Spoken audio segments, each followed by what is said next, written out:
गुरुविष्णु गुरुदेवो महेश्वरः गुरु साक्षात् परब्रह्म तस्मै శ్రీ గురవే నమః. జగద్గురువులైనటువంటి మాతా జైనంబి మాత సమేతంగా ఉన్న శ్రీ శ్రీ శ్రీ శ్రీ కమలీబాబా వారి పాదపద్మములకు నా హృదయ పుష్పాన్ని సమర్పిస్తూ సర్వ విఘ్నోపశాంతి. ఈరోజు ఆత్మీయ బంధువులందరితోటి చర్చించుకోవలసిన వాక్యాల గురించి ముచ్చటించుకుందాము. నిన్నటి దినమున మహావాక్యాలు అయినటువంటి ప్రజ్ఞానం బ్రహ్మ 4 మహావాక్యాలు ఉన్నాయని చెప్పుకున్నాము. అవి ఏంటంటే ప్రజ్ఞానం బ్రహ్మ, అహం బ్రహ్మాస్మి, అయమాత్మ బ్రహ్మ, తత్వమసి. ఇవి 4 మహావాక్యాలు అని చెప్పుకున్నాము. 4 వేదాల నుంచి 4 వాక్యాలు తీసుకున్నారు.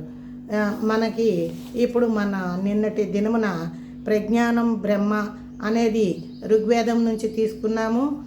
దాని యొక్క వాచార్థం లక్ష్యార్థం వివరించుకొని ఉన్నాము.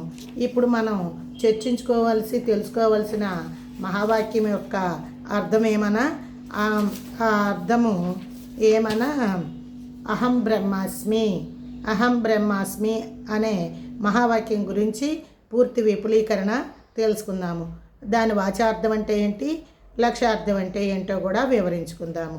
అహం అనగా నేను, బ్రహ్మ అంటే సర్వ చైతన్యము, సర్వచరాచర జగత్తు విశ్వం నిండి ఉన్నటువంటి బ్రహ్మమయ పదార్థము.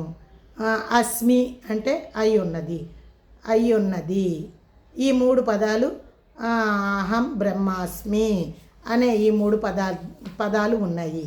ఈ 3 పదాలకు వివరణ మనం తెలుసుకున్నట్లయితే అహం అంటే నేను కదా.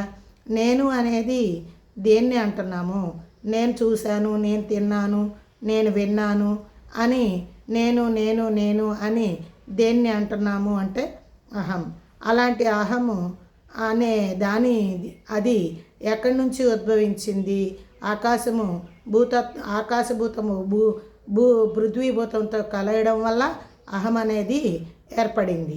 ఈ అహము అనేది గట్టి దృఢత్వం కలిగినటువంటిది. అలాంటి దృఢత్వం అంటే జడత్వం. ఈ జడత్వం కలిగినటువంటి అహము, నేను అనే అహము, ఈ దేహమే జడమయము. జీవుడు ఉంటేనే దేహము సరిగ్గా పనిచేస్తుంది. దాని గురించి మన పెద్దలు శివం ఉంటే సుందరంగా ఉంటుంది, శివం లేకపోతే శవమైపోతుంది అనే నానుడి వాక్యం కూడా చెబుతారు. శివము అంటే ఏంటంటే చైతన్యము. ఆ చైతన్యం ఉంటేనే ఈ దేహము సర్వకార్యాలని నిర్వర్తిస్తుంది. ఈ స్థూల శరీరము జడము. అందున్నటువంటి అహం అనేది ఘనమైనటువంటి పదార్థముగా ఉంటుంది, అది కూడా జడమే. అందువల్ల అహము అనే దానిని మనం బ్రహ్మముగా చెప్పలేము. బ్రహ్మము అంటే ఏంటి? అండపిండ బ్రహ్మాండమునంతా నిండి ఉన్నటువంటి ఏ చైతన్యం నిండి ఉందో ఆ చైతన్యమే బ్రహ్మ అంటాం. ఆ బ్రహ్మము అయి ఉంది. అహం బ్రహ్మాస్మి. ఎందులో అయితే చైతన్యం పరిపూర్ణంగా నిండి ఉన్నదో ఆ నిండి ఉన్నటువంటి చైతన్యాన్ని అహం బ్రహ్మాస్మి కింద చెప్పబడతారు. వాచార్థంగా దేన్ని మనం తీసుకోవాలి? మన దేహంలో ఉన్నటువంటి జీవాత్మని వాచార్థం కింద తీసివేయాలి. ఎందుకంటే ఈ శరీర ఆవరణ ఇది ఒక పరిధి. ఈ పరిధిలో ఉన్నంత వరకు అహము జీవాత్మ పనిచేస్తూ ఉంటుంది. పరిధి లేనప్పుడు జీవాత్మ ఎటువంటి పని చేయదు. అందువల్ల ఈ పరిధితో ఉన్నటువంటి ఇందులో ఉన్న ఆత్మకి వాచార్థంగా తీసివేస్తాము. సర్వ జగత్తు, సర్వ విశ్వము, అండపిండ బ్రహ్మాండమంతా నిండి ఉన్న ఏ చైతన్యమైతే ఉందో, ఏ సర్వసాక్షి అయితే ఉందో, ఏ స్వప్రకాశుడైతే ఉన్నారో ఆయనకే అహం బ్రహ్మాస్మి అని లక్ష్యార్థంగా మనం తెలుసుకోవాలి. ఇప్పుడు మనం మహావాక్యాల్లో ఉన్నటువంటి ప్రజ్ఞానం బ్రహ్మ, అహం బ్రహ్మాస్మి అనే 2 మహావాక్యాలని మనం వివరంగా అర్థం చేసుకోవాల్సిన అవసరం ఎంతైనా ఉంది.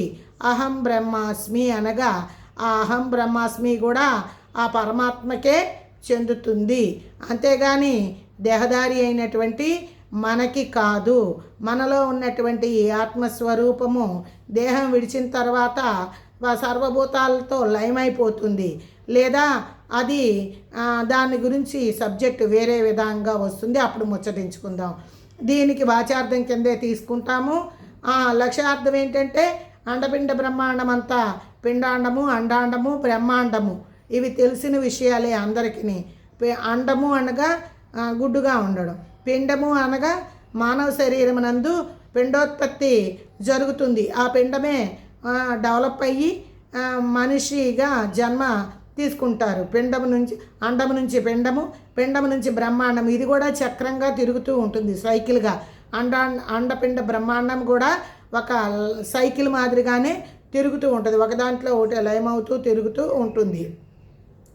మనం ముఖ్యంగా తెలుసుకోవాల్సిన విషయం ఏమిటంటే ఏ సర్వ జగత్తుకి పాలకుడైనటువంటి ఆ పరమాత్మకే అహం బ్రహ్మాస్మి అనే లక్ష్యార్థంగా మనం గుర్తెరగడమే మన మనసుకి బుద్ధికి ఆ విషయాన్ని బాగా రూఢీ చేసుకోవాల్సిన అవసరం ఎంతైనా ఉంది. ఇది బాబావారు మనకి అహం బ్రహ్మాస్మి అనే వాక్యము యజుర్వేదం నుంచి తీసుకోబడింది. ప్రజ్ఞానం బ్రహ్మ అనేది ఋగ్వేదం నుంచి తీసుకోబడింది.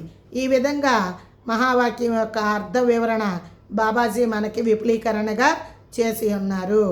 ఓం జై శాంతి, విజయ శాంతి, దివ్య శాంతి.